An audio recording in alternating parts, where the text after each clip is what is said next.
That's right. Welcome back. Welcome back to another episode of an Evolved Review. I'm your host, James Caleb Kitchens. I'm joined each and every week by my co-host, the man who's watched more wrestling content than anyone in the known multiverse, Caleb Stovall. Caleb, what's going on, man? What's going on, man? And we're going back to our roots tonight. Not only are we going back to our roots tonight, but we are going back. We are going all the way back. We're having our very first guest from season 2 to kick off season 2. We're having him right back here tonight to kick off season 3 of Dark Side of the Ring. I'm super excited. Please welcome from none other than the superhero homies, the greatest, oddly enough, the greatest superhero podcast in the known multiverse. Quinten Ace Ficklin, what's up, man? Welcome back. What's going on, man? I'm glad that you didn't mention that it is also within my contract to be here for the opening episode of season 3. Yeah, see, I was talking to Kevin Feige about that, and he told me that the paperwork that I have for your show does not include anything about requiring to have you here on my show. I mean, it's a lot of red tape. It's in there, trust me. Well, I'm telling him about Ragnarok. It's happening. That's not necessary. It's great to be back, though. It is wonderful to be back on here again. I'm telling him about it. Anyway, before. We are so overjoyed to get back in the Dark Side of the Ring. Season 3 is going to be amazing. This first episode is going to be incredible. Right before we get into that, I know normally we do all this the fanfare kind of stuff at the end. I do want to plug you guys on Superhero Homies. You've been covering the show Invincible. Yes. And Stovall, I don't know if you've seen this, but I'm not going to drop any spoilers here. But I want to just say that you guys' coverage of that show, I just finished it. Listen to your reviews of it. It was incredible. I encourage anybody who's listening to go check out not only the show, but Superhero Homies' coverage of the show, because both were fantastic. Knocked it out of the park. Oh, much appreciated, man. Yeah, that show's been incredible. And interestingly enough, when the show first aired, I was talking to Kevin about it, and they're like, man, I hope that a lot of people watch this show because it's incredible. And then I was trying to catch up on purchasing the books. And then I realized that my sources were selling out, and Image Comics was having to reprint a lot of the copies. And then that's when it hit me. A lot of people are really watching and enjoying this show, and it's incredible. Yeah, I had a great time with it. Like I said, encourage anybody to check it out. But I don't want to spend too much time on anything other than the main event here tonight, the return, Dark Side of the Ring, Season 3. We were delighted to find out that not only were we going to get 1 hour of Brian Pillman, but we were going to get a 2-hour special on Brian Pillman. Last year, we were kind of joined together for a 2-hour special, and it was probably the most difficult 2 hours of podcasting in my entire life, because that was just some very dense, dark material to talk about. Our subject tonight is a little bit lighter.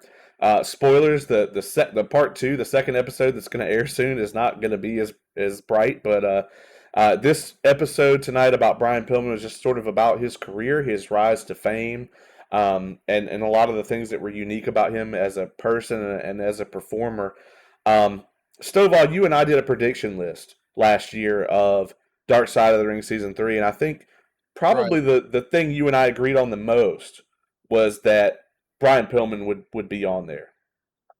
Yeah, I mean, because we knew about his death and everything. Obviously, we were all alive when that happened and everything.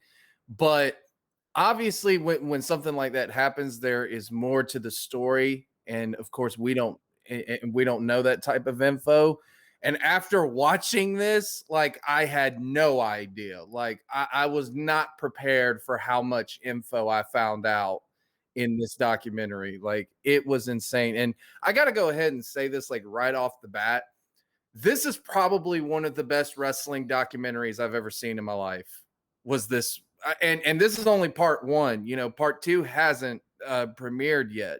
So, I can't wait to see the second part of it. But if the first part is anything like it, oh my God. I mean, they really hit a home run with this one on Dark Side of the Ring. And just when I think that they can't get any more tragic, I'm like, no, where can they go from here? Brian Pillman's story. Literally, I was like, oh my God. Like just Yeah, some of the shit you find out in here. this one is up and down, man. It's off the rails. Yeah. Um, Let me ask both of you this, just right off the bat here. I'll start with you, Ace. Guest privilege. What was it like to see Stone Cold Steve Austin sitting in a Vice Dark Side of the Ring interview? Okay, that was amazing. And I think it's completely by design that this episode starts off with us getting a shot of Stone Cold. Like I think that is maybe like a subtle, humble flex by them to be like, hey, we got Steve Austin here. Because not only does he play such a huge part of course, Pillman's career, but on top of that, like this is Stone Cold. He has something to say about the matter. I thought that was great. Stovall, what about you? Well, not only I mean, are you starting off with Stone Cold Steve Austin?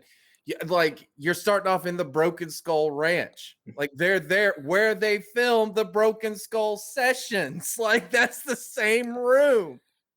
Like like that is insane. And when I saw it, I was like, oh my God, that is awesome. Stone Cold being on it and stuff like that. And that just goes to show you like where they're going this season. Like they're just like, hey, you know what? Last year we didn't know if we were gonna have a season 3. Now we know that we're gonna have this season 3. We're breaking it out this year.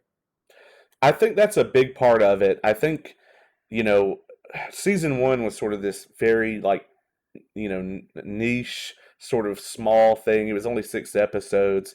Season two, you could tell it still felt like it was like an indie production. It's like still at an indie show. Now everything feels so much more crisp. Yep. You could tell that they're using better cameras. You can tell that they have more reach with who they can interview and like the time and the editing that they put into these because I think that Vice has realized that they've really hit the jackpot with these. And if Mm-hmm. they've got the money to go out and get Stone Cold, which, it may not even have been a case of the money necessarily, but like, you can't tell Brian Pillman's story without Stone Cold Steve Austin. No. You just can't do it. And so I'm sure Austin, they probably didn't have to, try very hard to get him on here. But at least at one point in time, the verdict from Vince McMahon was nobody who's one of my employees goes and talks to Dark Side of the Ring. Obviously, Stone Cold isn't directly employed by Vince McMahon, but he Right. does have a show on his network. He's still getting royalty checks. Yeah. And I guess like if you don't mind, if I could ask you guys a question, uh, really quick, and that is like the broad appeal of Dark Side of the Ring. With season one and maybe even a little bit with season two, you could probably say that most of the audience who viewed this were maybe wrestling fans or people who enjoyed wrestling from back in the day or who remembered maybe some of these events taking place.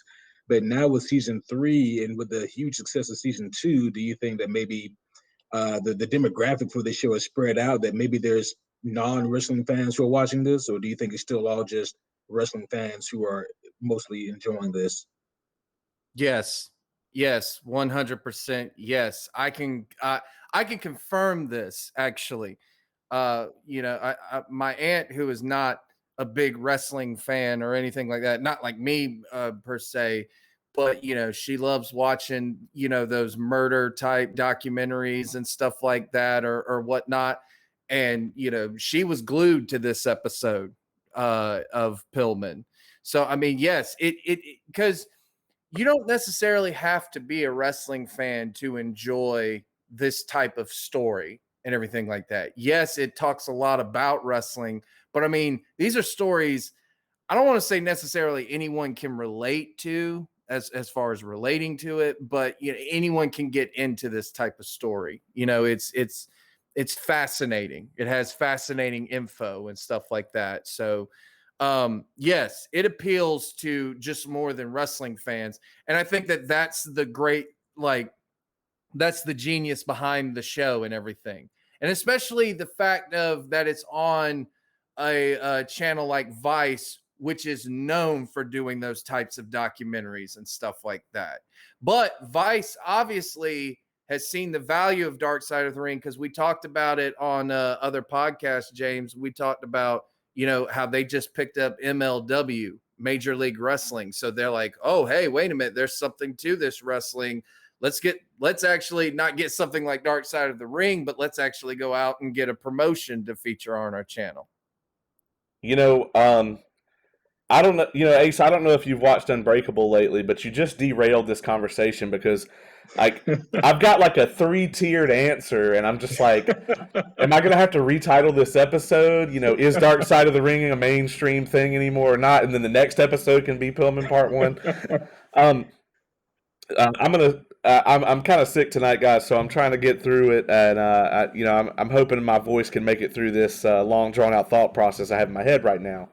But there's several layers to that, right? So number one, I postulated on a recent episode that all of the ratings right now of the weekly shows, so you got Raw, SmackDown, Dynamite, Dark, NXT, whatever the hell is on TV now all the time, Impact. I mean, Ring of Honor on Fight. I mean, there's wrestling on like all the time.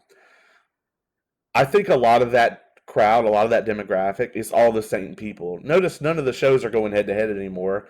When Dynamite and NXT stopped being on the same night, the ratings went up for both of them. What does that tell you? It's the same people watching it. It really is the same people, and some of those people are hate watching it. A lot of people, I mean, they just are. I mean, yeah. Go on social media and tell me people aren't hate watching it. No. I can 100% agree with that, and it's one of the things that I can't stand about a lot of wrestling fans. Well, this is one of the reasons. I mean, Jim Cornette's in this episode. His podcast is in like the top 10 podcasts, period, in the United States. Yeah. And I mean, a lot of that is the same thing. People go on there and hate watch it, and then they go and listen to Jim Cornette agree with them. It's that same sort of confirmation bias where you watch the news that you agree with. It's you're not looking to be informed, you're looking to be agreed with. So with that being said, I think that Dark Side of the Ring is able to escape that demographic. I think there are people who have long since tuned out the main product because of the negativity it probably brings into their life because they can't enjoy it. And I'm in that category. Yeah, I am too. And the thing is, if wrestling is not as big of a draw as it was in the 90s, that's fine. It's still, it's not like the wrestling business as a whole is in danger of not existing.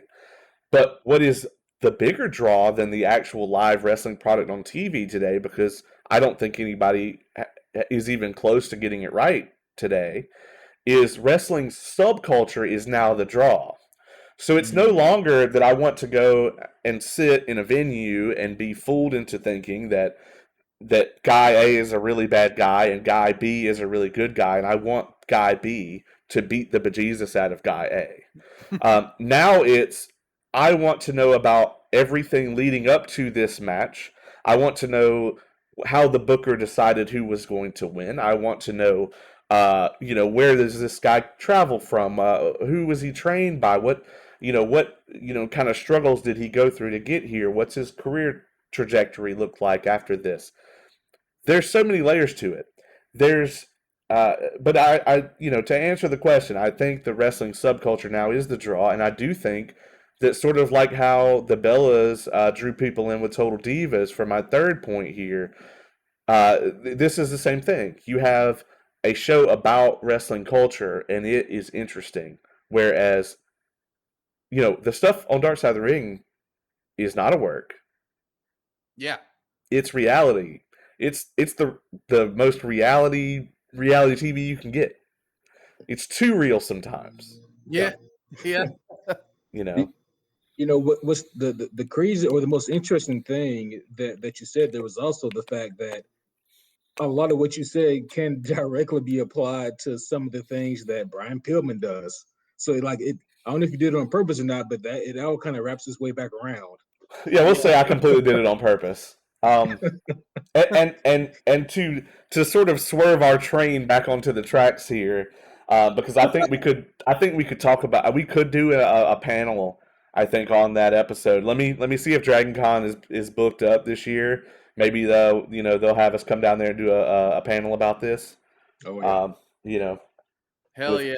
With Dustin Rhodes. You told me that, like, you wanted to take me to Dragon, like it was your mission to take me to Dragon Con. You gotta Yeah, go. yeah, that's true. I do that. And I live in Atlanta now, so Before we get derailed again, so Brian Pillman, uh, uh, you know, I feel like his origin, right, is a lot like a lot of these guys from his era of wrestling, right? Like, it's always he was always into sports growing up, right? Um, with Pillman, you know, he we get his sister Linda, his older sister Linda, on here, and she's kind of the narrator for most of his personal life, at least up until the point where his kids were old enough to remember things. right. Um, and then Stone Cold, Jim Ross, and the guy that his name is what, Jim Wood? Is that his name? Kim Wood. Kim Wood. Okay, Yeah, my Wood. handwriting is so bad I can't read it often. Yeah, so Kim Wood, who was interestingly the strength coach for the Bengals, is a major part of his life. So Pillman wanted to play football. He wasn't quite cut out for it, but it seems he developed this lifelong relationship with the strength coach there. He really saw something in him and tried to be a mentor to him. So we have his professional life, and Kim Wood, Stone Cold, and Jim Ross are kind of our viewpoint for that. With a little bit of Dave Meltzer, we'll get to him in a second, and then his children and Linda Pillman are kind of the lens into his personal life. Personally, I thought, like you said earlier in the episode, Caleb, this is one of the best wrestling documentaries ever. I love the way that they framed this. Yeah, I love the way that it starts off, and it's funny because if you remember the Bruiser Brody episode, right? A lot of and it sucks, but a lot of people didn't know who Bruiser Brody was if you didn't live in that time period, kind of thing. So, for someone like myself, I didn't know a lot about Bruiser Brody. So the way that you open up that episode is you open it up with Mick Foley, who anyone mentions the name Mick Foley, you know exactly who that is. And so it's like, for this one, I think they really wanted to show, though, Brian's impact, like his reach of impact on the wrestling business, where it's like, hey, let's start off with only one of the biggest names of all time in wrestling, and he's even talking about this guy. So then, therefore, that immediately grabs your attention. Just the way that they framed this. And you were talking about that, they were talking about how he was always into sports and everything like that. And then immediately, they tell the story about him having to have throat surgery, which is why he always had the raspy voice and everything like that. I mean, think about that, though. Back in the day, like, they didn't have the kind of, technology and stuff that we do now. And they literally had to perform that on the spot. Like, he had to go to the doctor's house, and the doctor performed it on his on his kitchen table, basically. I mean, that is crazy to think about. Regardless of the technology we have today, if the doc's like, hey, you got to come over here and I can give you a tracheotomy on my kitchen table, I think the technology level is about the same. Yeah. It's one thing if you're in a, $1 million hospital or whatever, but if That's you're on, true. if you're on the doc's kitchen table, it's probably the steak knife, Yeah. Yeah. But if you got to get an emergency tracheotomy, you're getting that so you can breathe until they can get you to the hospital. Yeah. It's like you're gonna die if we don't get this done thing, so you can get some oxygen. They don't cover it really here. If they did, I missed it, but I did watch this twice. Pillman did play for the Buffalo Bills in the preseason in '85, but he was the very last player cut. And then he gets into professional wrestling. Now, a lot of these journeys at this time period that come through that same territory, that same area, Stampede. When I say the word Stampede Wrestling, Ace, what's like the first thing that comes to your mind? Oh, I mean, the first thing that comes to my mind is like Canadian legends. I think of like so many of the wrestlers who I know and love who have gone there and who have worked there. I mean, but also like I think of the Hart family. I think of Jericho. I think of Lance Storm. I think of just so many of those guys back then that I didn't know that they worked there until like later on in my childhood. Then looking back, I mean, I think it was a breeding ground for excellency. Oh yeah. Yeah. Absolutely. I mean, I think that, and then I'll be honest. I think about the Heart Dungeon the way Linda Pillman describes it. Well, from what I understand, if you don't hear screaming, then something's not right. like, and she's not wrong about that. I mean, that's literally like how you cut your teeth. Was in the dungeon, that he would take you downstairs and he let me put you in this hole and everything like that. Here, just look at his face right here. Like, it's so awesome. And it was cool seeing that. But it's interesting how he got into the Heart Dungeon because he's not from Canada or anything like that. So he goes to the Canadian Football League because he can't do it in the NFL. So he eventually tries to go to the Canadian Football League. That's where even his strength coach and someone that he knew in there knew the Hart family or something like that, I think is what I got from it. And that's how he got involved in the dungeon. And then that's how he got involved in Stampede Wrestling. And I'm not going to lie, from a lot of those clips that I was seeing, I want to go back and see some of those matches. Like, I would love to see a match with him and early Bret Hart, like, Oh or man. even Owen Hart. Like, I mean, can you imagine like how good that was? Right. Exactly. And even like some of his promos in there that they would show, like one of them, he said something like, "All you're gonna be drinking is a big glass of embalming fluid." I was like, that was before the loose cannon. He started saying some of that shit. Like, Yeah. Yeah. Absolutely. He was completely off the rails even then. yeah, Um, so all right, so he leaves Stampede. He has a very brief stint in New Japan, and then he comes over and starts working for WCW, which, that's when they were kind of like in the middle of like the NWA was kind of rebranding into WCW. And how about he gets there and the first, one of the first things that happens, Ric Flair, the guy, says, "Hey, I see something in this kid," and kind of takes him under his wing a little bit. Caleb, what'd you think about that when Pillman gets here? He's this green kid, and then Flair wants to take him under his wing. reminds me of what Flair did all the time for guys like Sting, other guys as well. I mean, that's what he did as the NWA champion at the time, or even the WCW champion. He would that was his role. He would defend the title against all comers. And obviously, when I saw the clips of that match, I was immediately just like, okay, they need to hurry up and put that on the network because I want to watch that match. I want to watch it so bad because I can only imagine how good it was. And Flair knows talent. I mean, he does. Like when Flair sees talent in someone, he'll get the best out of you in any type of matchup. And I want to see that matchup so bad. So I hope it gets put up on the network and stuff like that.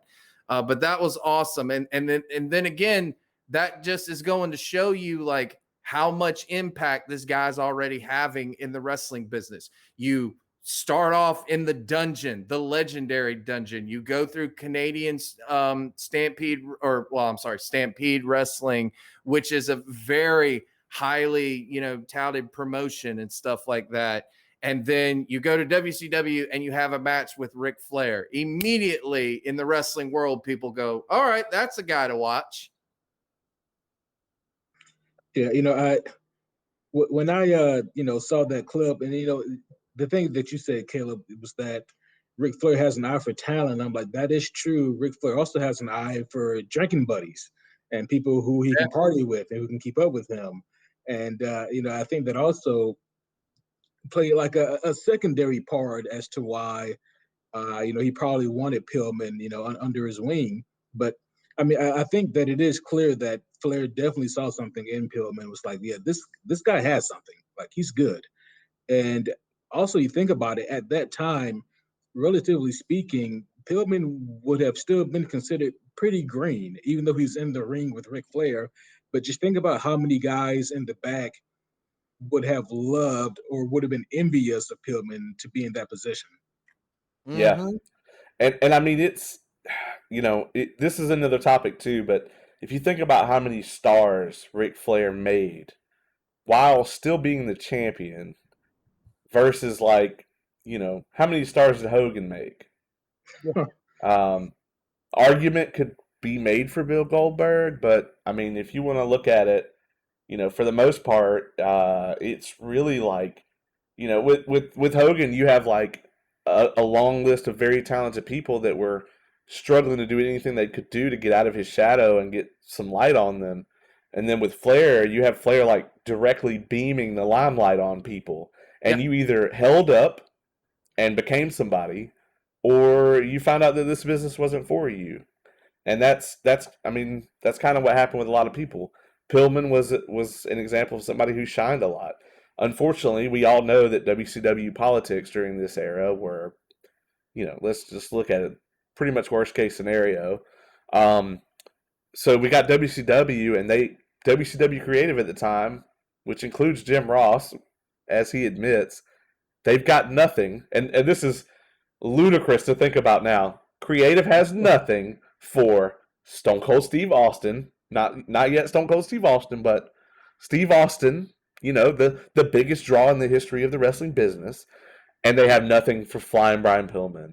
And so they just kind of scrape, as we've seen many promotions do, and as I've had to do as a booker a few times, you don't have anything for some people, but you still want them on the program, and maybe you need a tag team to get a win, and so you just kind of throw that team together. And they, as Steve Austin says in this episode, they made the best out of a terrible situation, and they very quickly, became the Hollywood Blondes. Uh, what did you guys think about how the Hollywood Blondes were presented here, and then also, how, like how did you feel about them prior to this? And there is a bonus question here at the end for you guys that's a bit of an inside thing. But Ace, go ahead.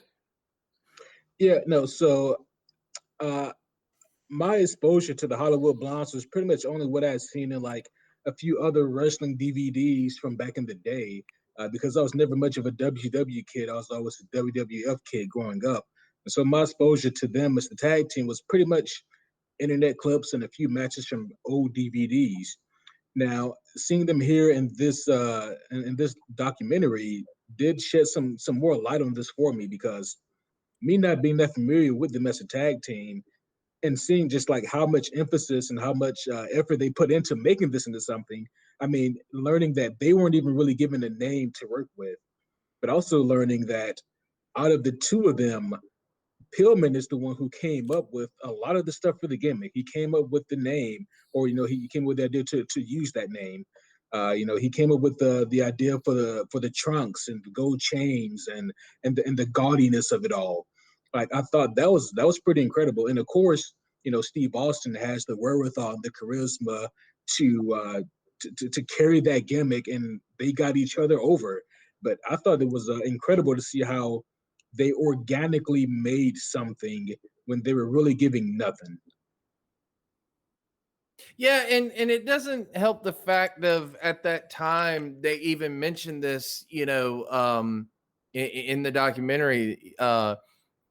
WCW management was going through multiple changes. It seemed like every year, almost every like 6 months, there would be something different with management.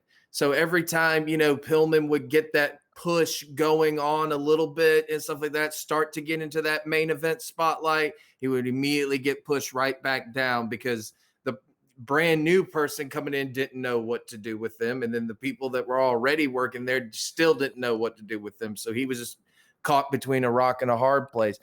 And I want to say that, like, because I didn't really follow the Hollywood Blondes or anything like that because, when they were getting over and stuff like that in WCW, I was a little kid at the time.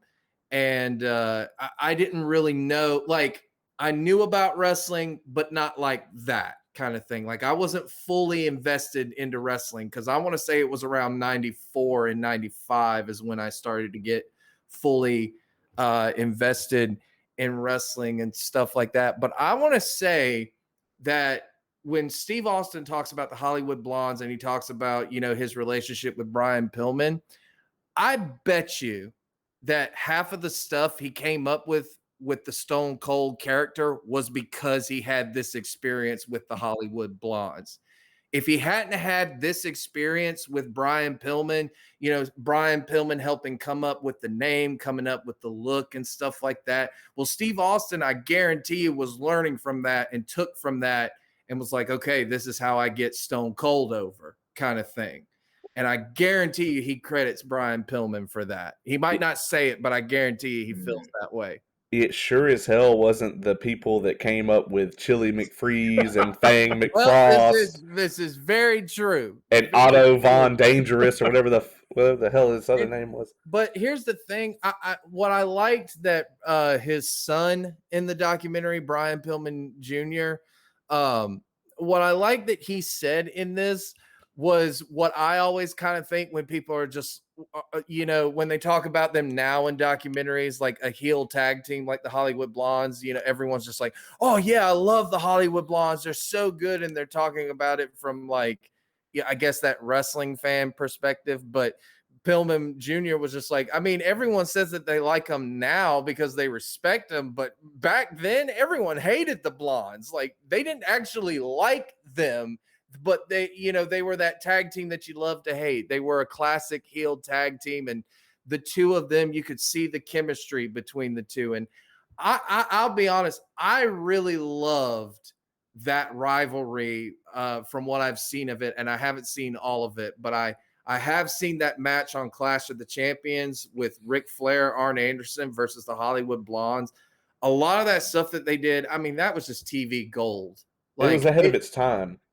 Yeah, it was. It was great. I mean, I loved that rivalry, but, you know, because they didn't pop a big rating from it, which it didn't matter what you did in WCW at that time. You weren't going to pop a rating because no one watched WCW at the time.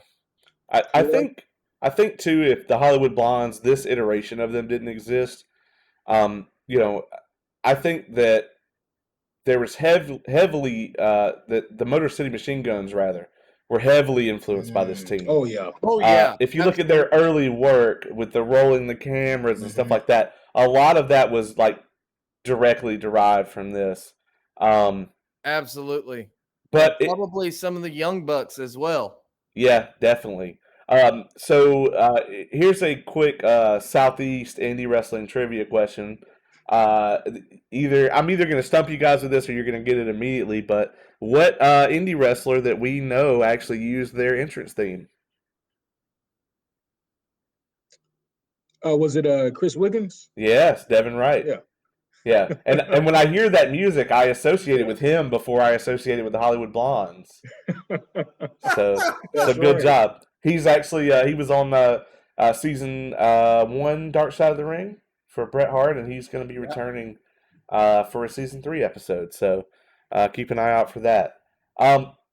Let's move forward a little bit to get into some of the personal life stuff. So Pillman meets his first wife, Rochelle, and he has his first daughter, or so he thinks is his first daughter, Brittany. And then he immediately finds out that he already has Danny, another daughter from like another one-night stand. Jim Cornette kind of talks about Pillman being a bit of a ladies' man.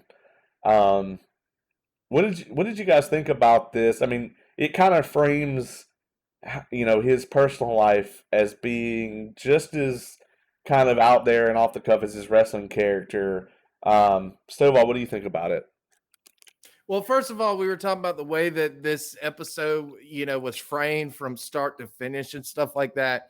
This is a perfect example because we go from talking about, like how every wrestling fan views Brian Pillman, this great high flyer, had all of this charisma and stuff like that, was very innovative and a genius at times in the ring and stuff like that. And then it's like Dark Side of the Ring. here's his real past and stuff like that. And it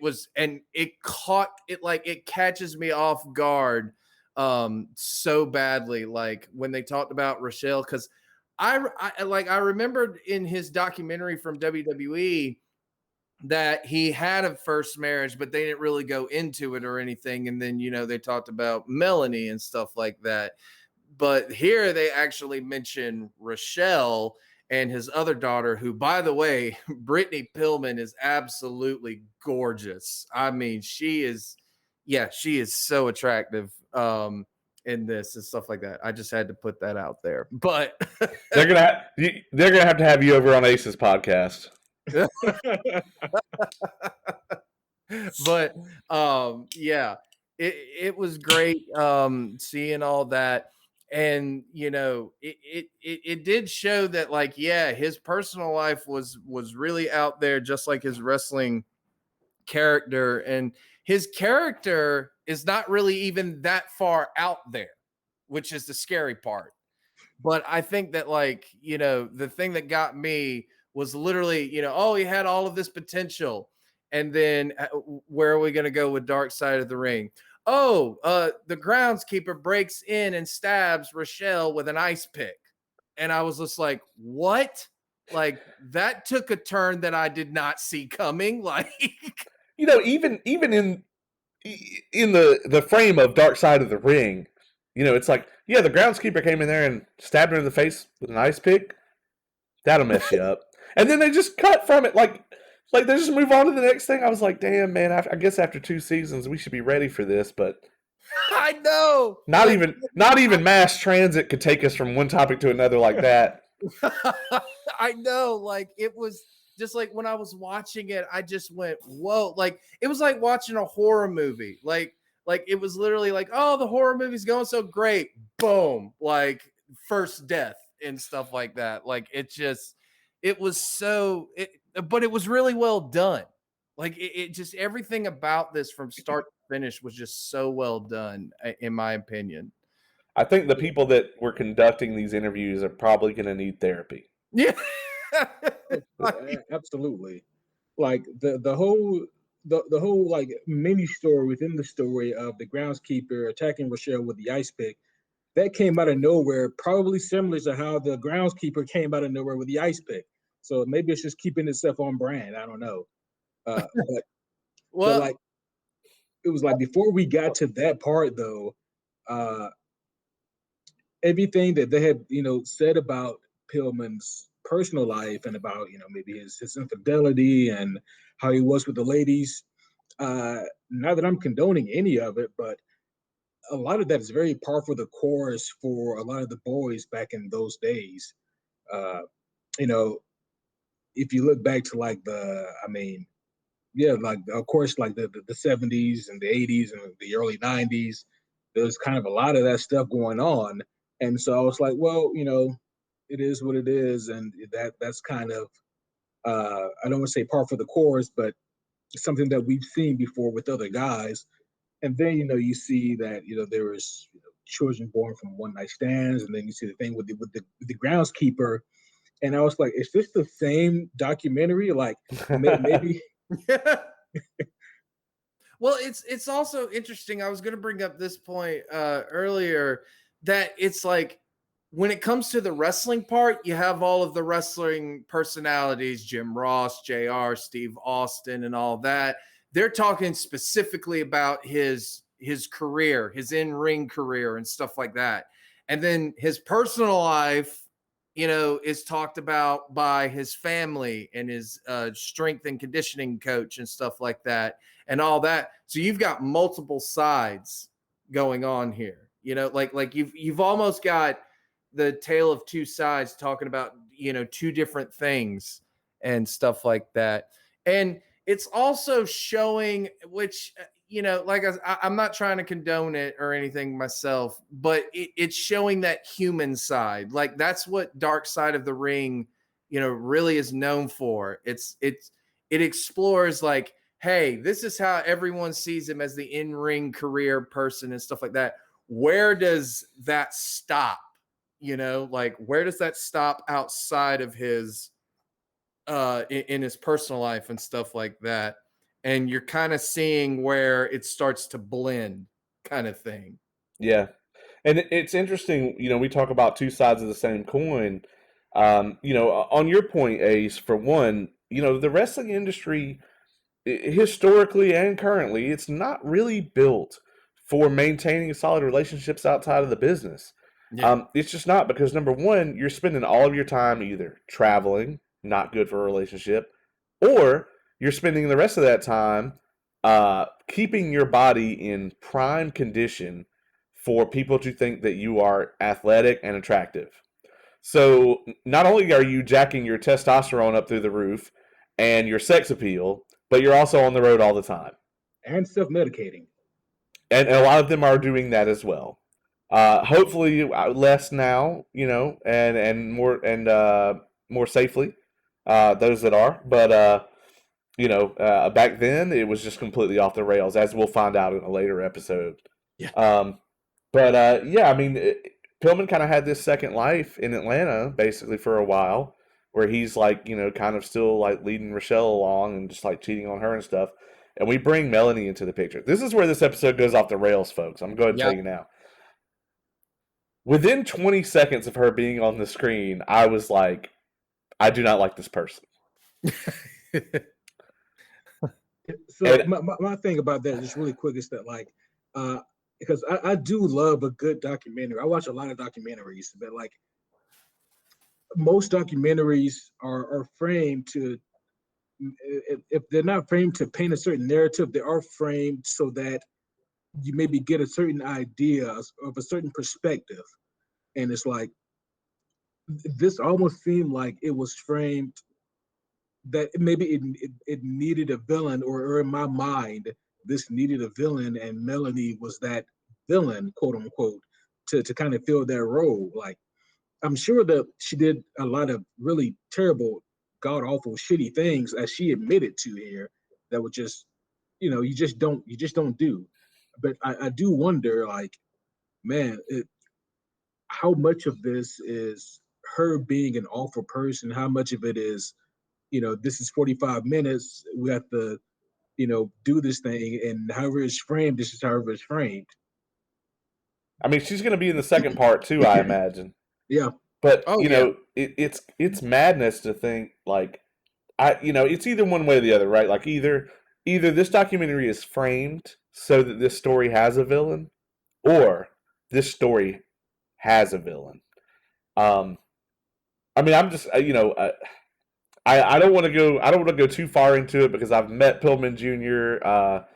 I've worked with him, and it's like, this is his mom, right? You don't want to talk about somebody's mother on online, but somebody but I mean, she seems like a pretty bad person from this documentary. I'm just gonna, from the way it's presented here, I don't know anything about her outside of that, but well, you can tell that the years were not kind to her. No, they definitely weren't.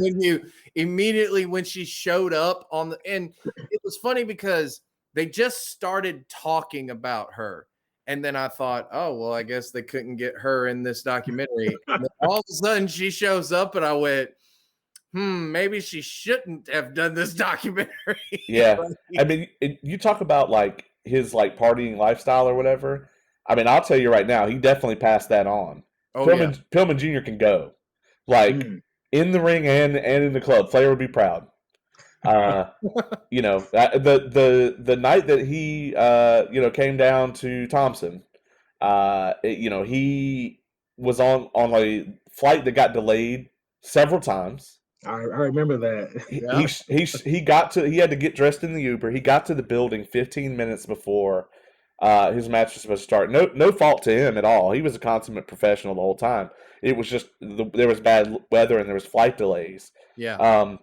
He gets there. He met his opponent, which was Darius Lockhart, 15 minutes before they were supposed to go out there. Their music hit. They went out there. They had one of the best matches I've ever seen that was called completely off the cuff.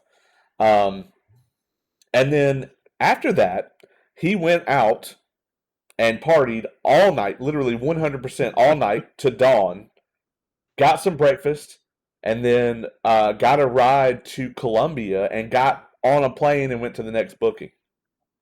So he partied in Augusta? Yeah. Yeah.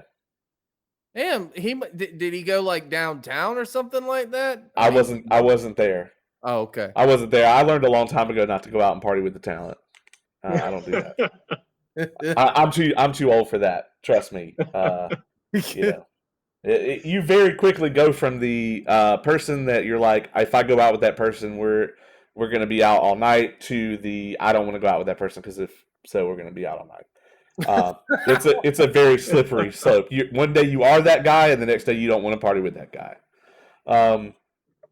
That being said, let's go a little bit further now in his professional life.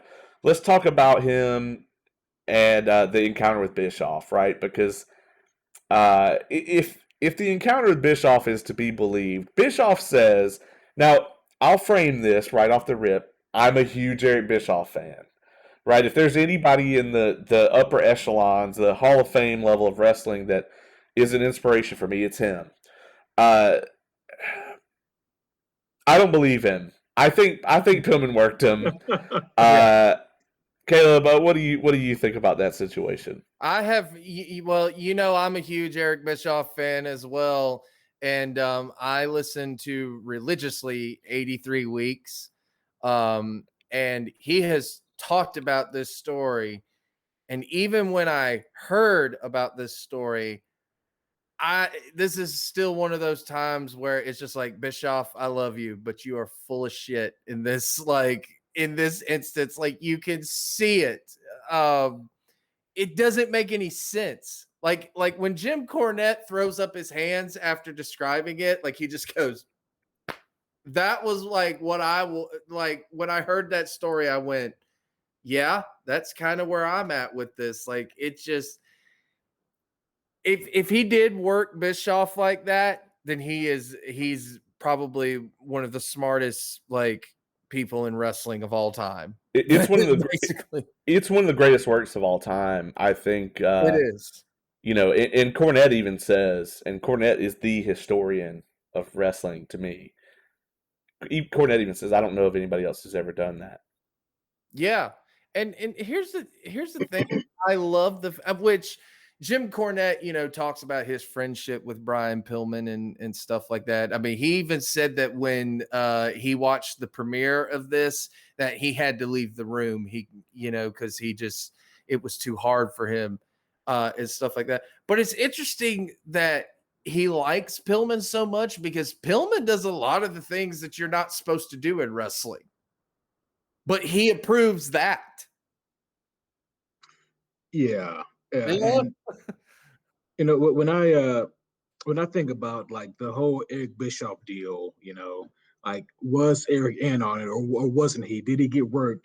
The thing we got to remember is that present company withstanding, like 99% of people who work behind the scenes in the wrestling business are full of shit. And I don't think present company is necessarily withstanding, but go ahead. I appreciate it, pal. I was talking about Stovall, but all right, What? Kidding. But it's like Carolina.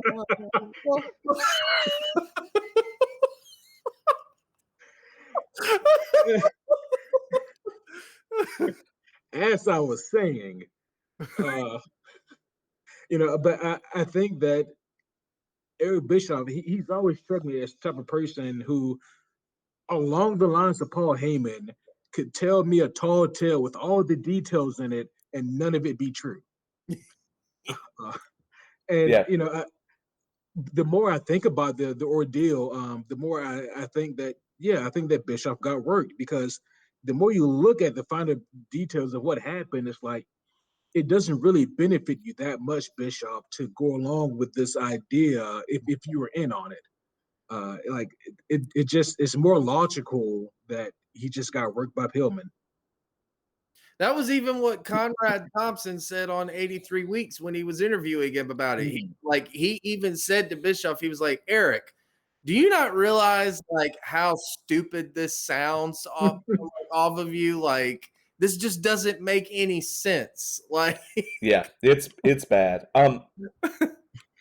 Yeah, the whole thing's bad. So I wanna take a brief like sidebar here for a second and talk about Dave Meltzer, because this is where I feel like this conversation really needs to come in. Kind of the whole thing here with Pillman is like, he's like, well, if I'm still employed here, Meltzer's gonna know. He's gonna leak it into the Observer. I really love that Austin early in the documentary talks about how, like, back then the Observer was like a dirt sheet, and like, people would hide them back then. It was like, oh no, I can't get caught with the dirt sheet, because it was like the boys thought that the office would be upset about it. They didn't want these things to go around and exist.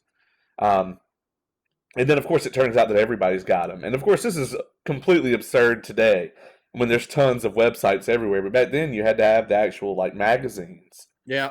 Um, it's crazy to me to think that somebody could use Dave Meltzer back then. Because Pillman, to me, seems like the first guy to become, sort of this meta-level, concerned with the Wrestling Observer and the dirt sheets. To the point where he actually was able to use it to help him work Bischoff here. Yeah, I thought that was pretty clever. Yeah, The thing that made it even more clever is that, correct me if I'm wrong, but I believe that Kim Wood, the strength coach, I think that he actually wanted to let Meltzer in on it, but he did. Pillman was like, "No, I'm not going to tell him anything," and that just kind of adds to the brilliance of the situation. Yeah, because if Meltzer doesn't know for sure, then the only thing he can do is speculate, Mm-hmm. and then the speculation it adds to the mystery of the situation. Right. If people are out there like, well, Meltzer can't say for sure, even Meltzer doesn't know, then it's like, well, how inside is this? Yeah, and that's a thing that I think that we kind of glossed over, and that kind of a lot of people don't talk about is his strength and conditioning coach is the one that's also helping him come up with this stuff. Yeah. Yeah, this dude seems like Like, he could sell like blinds to a homeless guy. I would not want to get like ripped off by this dude.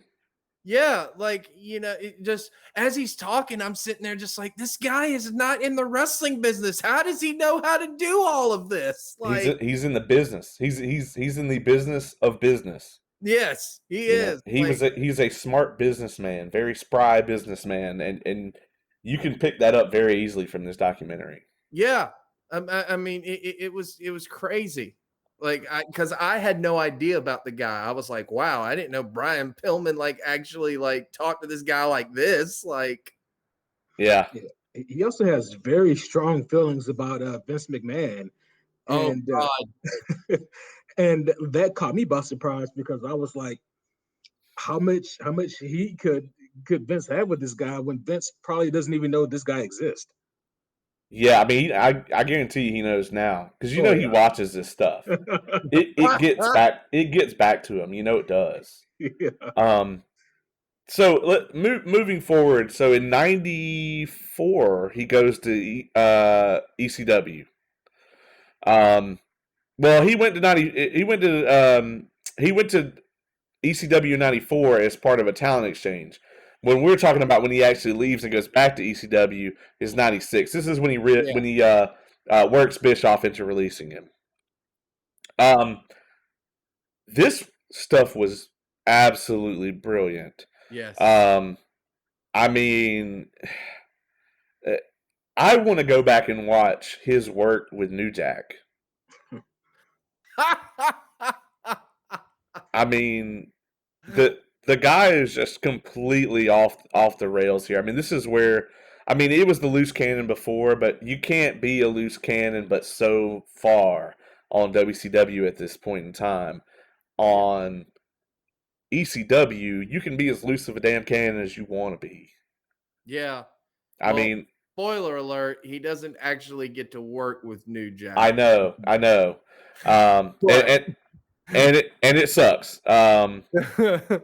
You know, but I kind of wish he had, but he was in ECW very briefly. let's just speculate here. I don't want to spend too long on it, but I'll start with you, Caleb. What do you think happens to Pillman if he gets, say, 2 years in ECW? What do you think Heyman could do with a guy like Brian Pillman? Oh God, he could do so much. I mean, he probably would have been the already ECW was creating a buzz at that time, so they were already kind of the talk of the wrestling industry. But if Pillman had stayed a lot longer and that would have been his guy, I guarantee you he would have been the most over wrestler in ECW history. Like he would have been more over than Taz and Rob Van Dam. Like he would have he would shattered them, kind of thing. And, since we're talking about the ECW, I've seen some of those vignettes and promos, obviously, of Pillman doing that in ECW. The thing with the pencil, oh my God, that's absolutely brilliant. But they showed part of one of my favorite promos of all time. And he doesn't really even say much. It's not hyping anything, but it's just so well done the way that he does it. He's eating in the restaurant and everything like that. And a fan comes up to him and it's just like, hey, man, can I get your autograph and stuff like that? He's like, sure, absolutely, man. What's your name? And he's acting completely normal. And then that's when he looks at the camera and he's got the fork and everything like that. And he's just like, you see, it's all a work, it's just perception. And like he's stabbing himself with the fork and like his eyes are like look like they're about to come out of his head. And I am in awe every time I see that particular promo. It is just so good. I mean, this is where I think in WCW he was trying to find that loose cannon a little bit. And I mean, obviously he had the idea for it and everything like that, but he didn't really know where all he could go with it. So he's kind of just, doing a little bit in WCW. But then in ECW, that's when he completely found it. I mean, that's when he just let all rules go out the window. I loved his promo in the in-ring when he first shows up in ECW. Like, I mean, he does a great job of making you think that he is absolutely insane, which is the whole gimmick. We're going to talk about, the Macho Man Randy Savage coming up with the documentary on him. And it's kind of the same thing, if you want people to believe it, then you've got to believe it yourself. You've got to go to that level. You've got to go to that place in your mind and put your personality with it to make it work.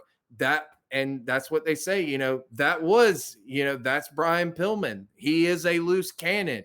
You can pretty much see that all throughout the documentary, especially with his private life. I mean, his private life sounds like a movie. Like it sounds like if Hollywood was to come up with a script for that, people would go, oh, that's bullshit. That's so over the top. No, that didn't happen. And then here you're listening to it and it's just like, holy shit, this legit is happening and stuff like that. I mean, it's so good. If he never really had a match too in ECW. He never he never in-ring wrestled. It was all promos. And I mean, but there's some of the best promos I've ever seen. They rank right up there with Mick Foley's promo in ECW and Austin's promos in ECW. And that was what Paul Heyman was the best at. Yeah, I'm actually probably in the minority when I say that. I think that had he actually been able to work in ECW, under the tutelage of Paul Heyman, I think that he would have burned brightly, but quickly. I think he would have burned out. Because the thing of it is that like ECW, is known as the wrestling, the renegade wrestling promotion that like has no rules, has no boundaries. So he can do more, but to a certain extent, it would mean less. Does that make sense? You know what I mean? Like if you have no structure, if you have no rule set or no baseline, then you can, do this outrageous and crazy stuff, but it's almost expected. If you go to a place that has boundaries, that has those rule sets, that has the kind of structure, and then you do something that would be considered like, mildly wild in like ECW, but you do that in like a place like WCW or WWF, then it's like, oh, this is insane. Like this guy is off the wall. So I mean, I am glad you bring that point up because if you think about it, if you get a guy like Pillman, and let's just say you do end up putting him against New Jack, they're going to be trying to one up each other constantly, and that's a right. terrifying thought for both of their health, for the health of both of them and the well-being of the audience, Yeah. and possibly wrestling and maybe even humanity as a whole. Yeah. That is a terrifying concept. So that's a very interesting point of view. Um, I think he would have benefited from working more with a little bit with more with Heyman, but hell, I think just about anybody would. I don't want to go too far into his professional career because we don't know 100% if they're going to cover any more in the second half. I would imagine that they might talk a little bit more about like the Heart Foundation stuff in the second half. Maybe so, but before we wrap up, I definitely want to circle back and cover, Rochelle's suicide because Yeah. this is a huge, sort of heartbreaking moment in the documentary. I think it's the darkest part of this episode of Dark Side of the Ring, um, for sure. Um, it was tough to hear Brittany talk about it, Yeah. and also it was tough to hear Linda talk about it because it's very evident in this documentary that Linda was, was really close to Rochelle and really cared about her a lot. And I think she didn't like Melanie either, but she did her best to like not talk poorly about her or anything in the documentary, whereas like Brittany and some of the other characters definitely were just like, they were letting it all loose, Yeah. airing the dirty laundry, so to speak. But so what happens is the situation with Rochelle gets worse and worse. You know, Brian and Melanie are sort of isolating Brittany from her mother, and then it all kind of comes to a head here, and she being Rochelle calls her own mother and tells her what she's about to do, and she shoots herself in the head, Mm. dies on the airlift on the way in. Um, this to me, I mean, there's so much trauma that sprawls out from here, right? So you have to think about what this does to Pillman's mentality, his headspace. He has to feel responsible. Yep. Um, you know, uh, Melanie has, obviously, I think clearly feels responsible, possibly rightfully so. I don't know if that's for me to judge or not, but if it is, and I'm saying rightfully so. But I mean, obviously, this person had their own issues. We watched a 45-minute documentary. We weren't there. Um, you know, the effect obviously is very, uh, evident in Brittany, and how could it not be? For something like this to happen. So this is incredibly tragic, and I'm glad they put it in part one because the lead into part two, and spoilers, we know how this story unfortunately ends. Yeah. Part two is not going to be, it's not going to have near as many bright spots as part one. Yeah. No. I mean, it's going to cover, his time in WWE, which, he had some moments in WWE that were okay, but I think it's going to focus a lot on the crazy, just off the wall storylines they had. I mean, the storyline, if you go back and watch it, the storyline that he has with Goldust is just fucking weird. I mean, it is like it's very uncomfortable to watch, I to don't be know quite what honest. Gold Dust storyline wasn't weird though. To be fair, but Well, but you're right. This I one's mean, way out there. yeah, and I got that, but I'm just saying for this whole thing, like it just, it just it's very uneasy, and I guess that's looking back at it now through all of this stuff, it's gonna feel weird, but um, yeah, I mean, just part one, like I said, it's Dark Side of the Ring, so They're just like, oh, so how dark can we go this season? Oh, Brian Pillman, here you go. Let's start it right off the bat. It's just like, here you go. Like, it's like the Chris Benoit story that started off season 2. It was just like, hey, y'all want to know how dark we're going? Here you go. Let's just start it right off the bat.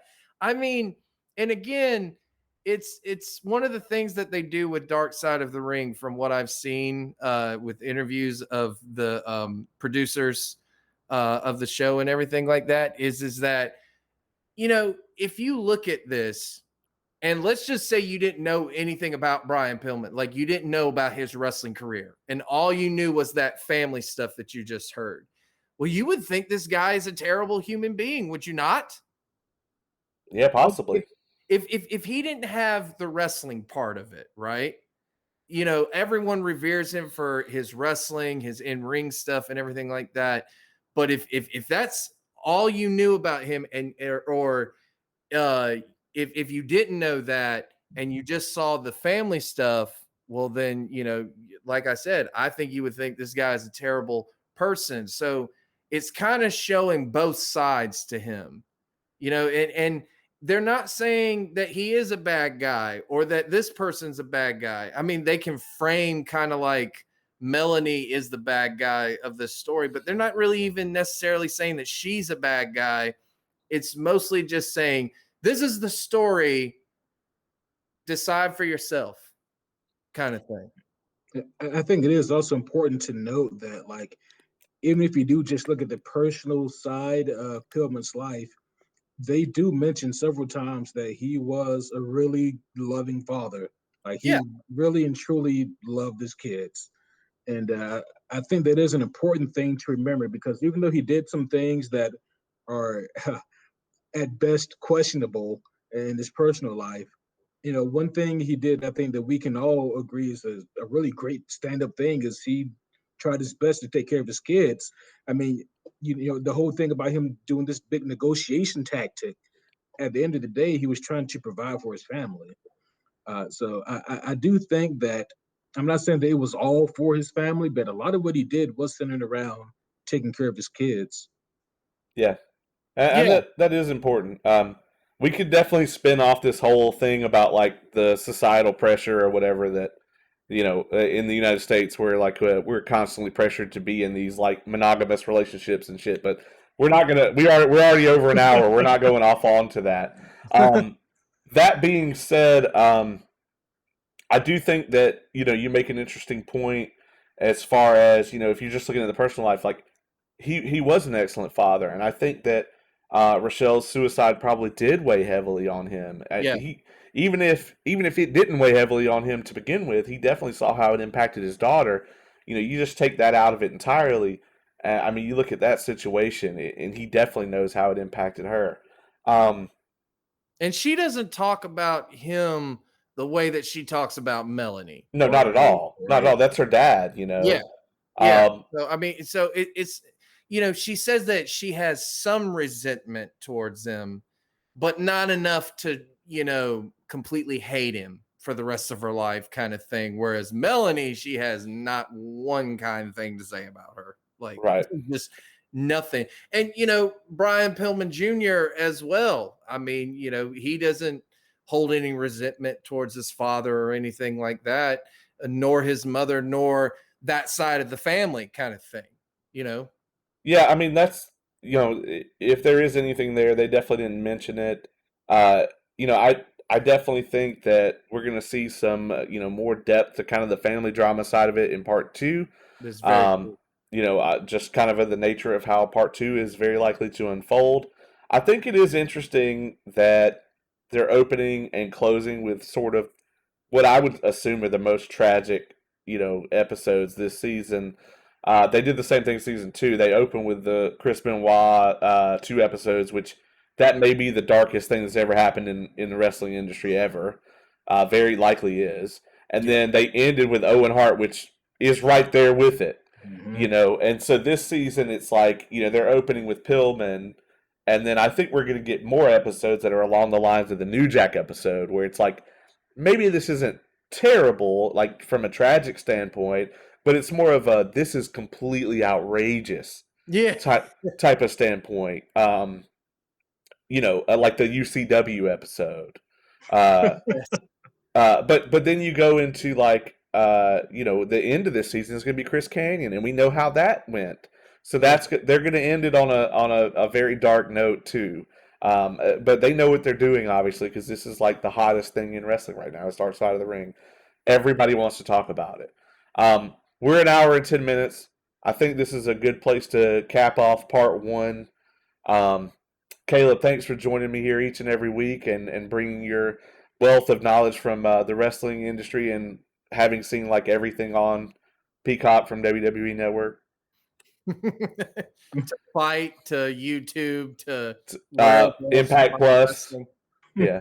To what? The Impact Plus. Oh, yeah. Which is a great app, by the way. I think it's an amazing deal for all the content. I turned you on to. You did. You also stuck me for like 12 weeks of watching Ring of Honor's Pure Tournament. So I still haven't gotten over that rant. It's only because of Tony Deppen. I blame him. Yeah, fuck Tony Deppen. We're an hour and 11 minutes in. If you're still listening to this, you know what I'm talking about.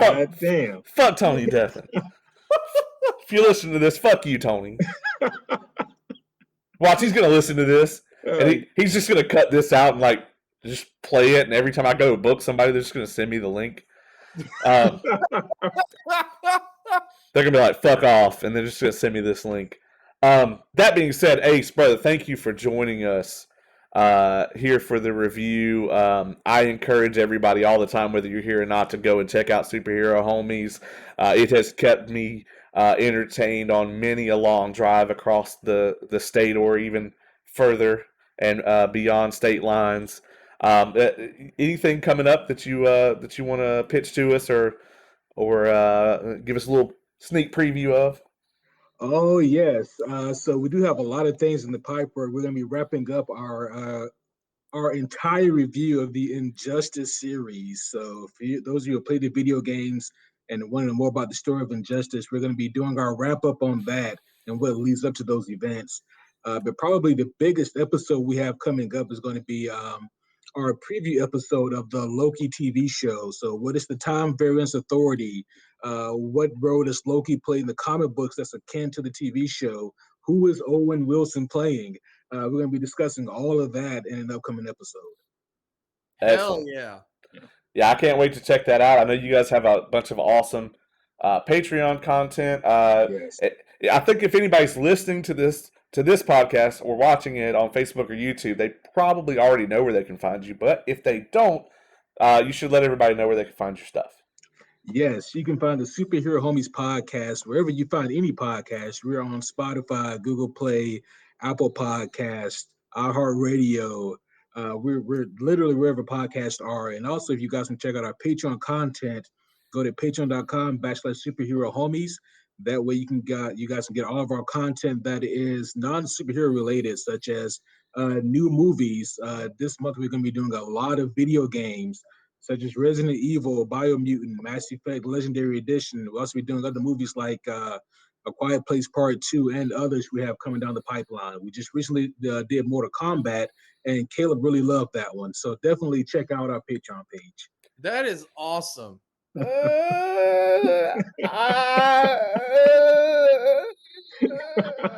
You okay over there? I don't know that last part was genuine. Oh yeah, we're definitely doing the Mass Effect Legendary Edition. Yeah. No, I meant the Mortal Kombat part. I know you did a review, but in other words, he just pulled an Eric Bischoff. If in our discussions you took away that I agreed with the review and liked it, then I need to go take some communication classes. If that was your takeaway, because I liked that. I liked the Mortal Kombat movie slightly more than I liked Tony Deppen's performance in the Ring of Honor tournament. And so wait a minute, Tony Deppen is still the worst? Yes.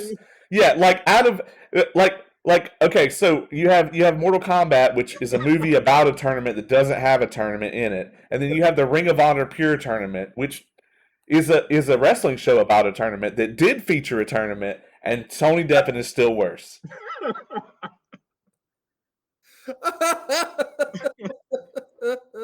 Like, I would like to see him fight anybody except for Cole out from the Mortal Kombat movie in a true fight to the death. It would be amazing if Tony won. By the way, Yeah, I would take back everything I said in that rant.